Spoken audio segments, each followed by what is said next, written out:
आता आपण milk powder घेऊया. मगाशी माझ्याकडनं विसरून गेलं मिल्क पावडर सांगायचं किंवा दाखवायचं. तर मी इथं अर्धा कप मिल्क पावडर घेतलेली आहे. तिलाही आपण मिक्स करून घेऊया.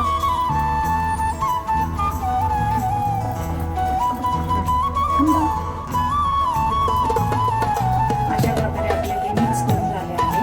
तर याला बाजूला करूया आणि केकच्या टिनला आपण तेलाने ग्रीसिंग करून घेऊया.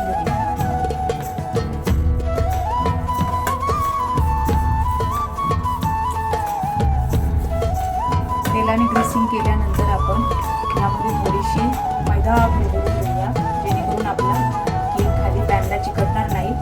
आणि तुमच्याकडे जर पेपर असेल तर तोही तुम्ही घालू शकता. जो जास्तीचा मैदा आहे तो आपण काढून घेऊया.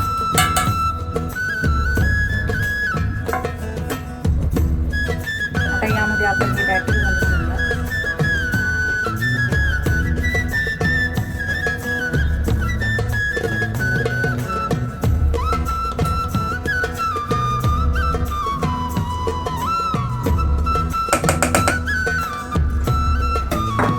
टॅप करून घेऊया.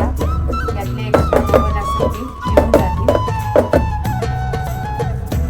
आता इकडं आपण कढईला प्रीहीट करायला ठेवलं आहे, तर त्यावर हे भांडं ठेवून देऊया. 10 मिनिटं अगोदर कढई प्रीहीट करायला ठेवली होती, त्यावर हे पॅन ठेवले आणि आता त्यावर झाकण ठेवूया. माझ्याकडे असं झाकण आहे जेणेकरून आपला केक फुडला तरी वरती चिकटणार नाही. आणि मध्यम गॅसवर एक 20 मिनिट आपला तयार आहे आपला रवा केक. बघा कसा फुलला आहे आणि त्याचा कलरही छान आला आहे. त्याला थंड होऊन देऊया आणि मग कट करूया. हे बघा आपला केक तयार आहे. आपण त्याला कट करून घेतोय.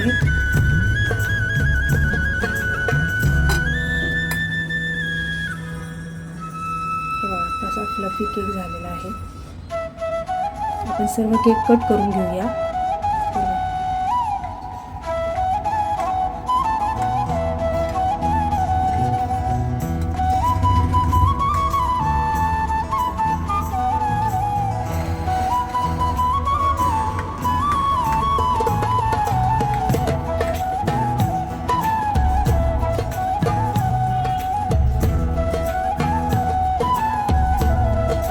आपला अयंगार बेकरी स्टाईल केक तयार आहे. एकदम फ्लफी आणि सॉफ्ट झाला आहे.